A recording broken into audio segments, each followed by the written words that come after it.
It's Dave Clarke interviewing Depeche Mode. Please introduce yourself. Hello, I am Martin Gore from Depeche Mode.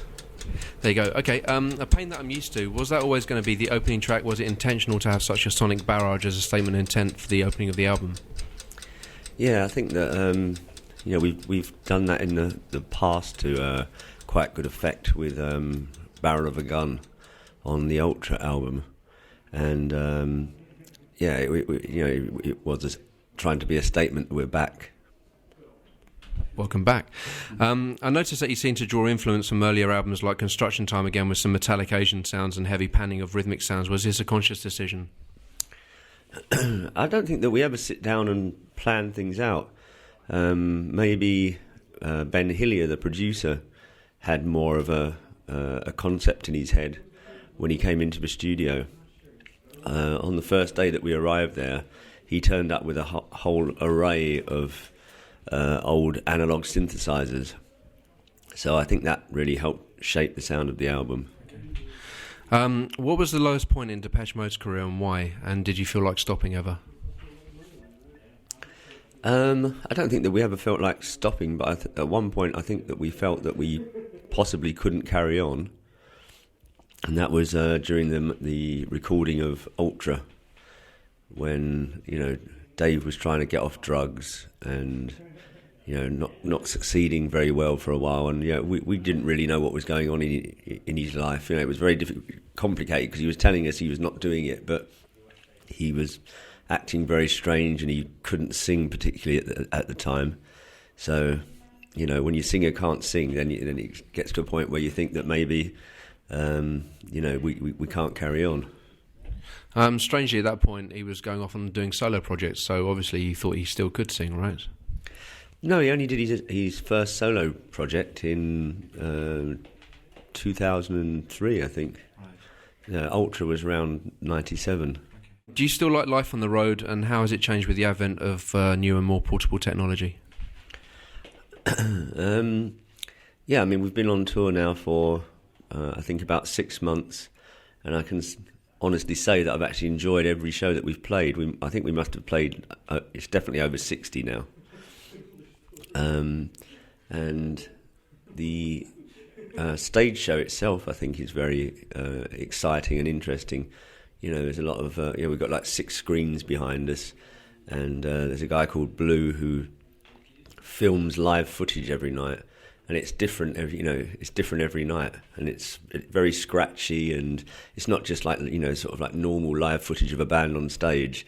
It's much more artistic than that. Sometimes he'll dangle stuff in front of the cameras so that it just looks odd. Do you ever catch yourself watching it when you're playing live? Oh yeah, definitely. but there are still bits of the show that I obviously haven't seen.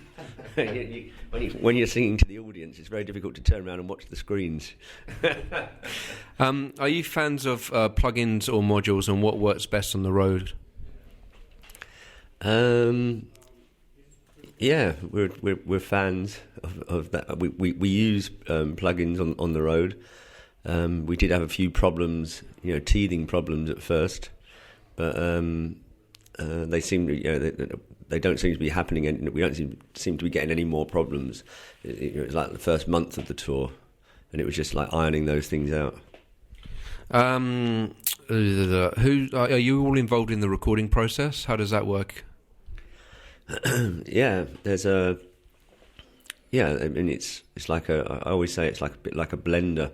The demos, we always have the demos ready before we go into the studio, and then sometimes a song will turn out fairly similar to the demo, and sometimes it will turn out totally different. And that is the process of it, going through the Depeche Mode machine, which is not just the 3 of us, but the producer, and then there's usually like at least one programmer that we use on the last record. There was a couple of programmers as well. Are you fans of Avalon Outboard? Because I noticed that you had Emily Lazar actually master your album. I don't know if you're fans of Avalon or... That was just suggested to us, really, but I think she did a really good job. And how does the writing process, is that similar where there's a whole team of you, or is it like the core 3 members and you just exclude everyone, then throw it out to everyone? No, we write individually. Over the years, I've written nearly all of the songs, and it's only since Dave put out his solo record in 2003 that when he started writing for the first time, that he wanted to contribute to the writing process for Depeche Mode. So this last album, Playing the Angel, is the first album that he's actually had any songs written by him on. Is it important to rhyme everything? To rhyme everything? Yeah. No, I don't think so. I think there are certain melodies that work without rhyme. Okay. Sometimes it sounds really stupid if a word doesn't rhyme, but sometimes it works if the melody's right. Okay. Playing the Angel is a very dark album, both lyrically and sonically. Are we all damaged people that manage to hide our insecurities? Is life really so dark in all your minds? I don't think everybody is a damaged person, but I think there are quite a lot of us out there. Is it because those people that are damaged are on tour, or? No, I think that no, I think that generally, there are a lot of screwed up people in the world. Okay. What's your favourite cover of a Depeche Mode song? Well, there's I think it's an honour that Johnny Cash covered Personal Jesus, but I don't think that's my absolute favourite. I really like the Smashing Pumpkins version of Never Let Me Down Again. What's the most embarrassing lyrical moment looking back?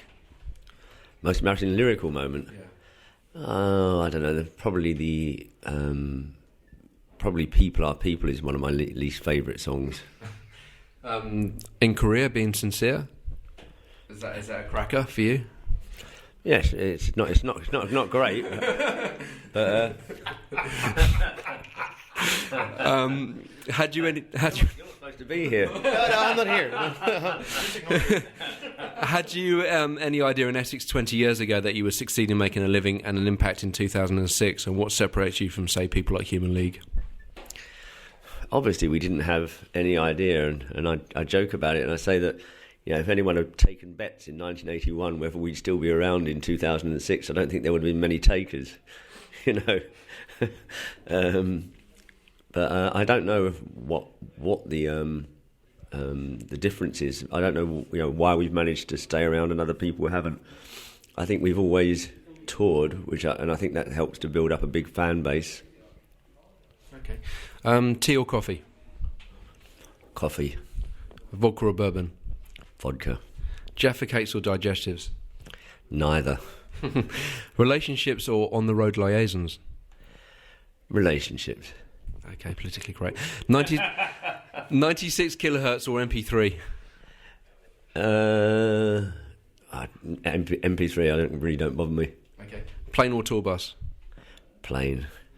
Books or DVD? Books. And I'm really happy to have you here for this question because I think you're notorious for it in the early 80s. Most embarrassing fashion faux pas?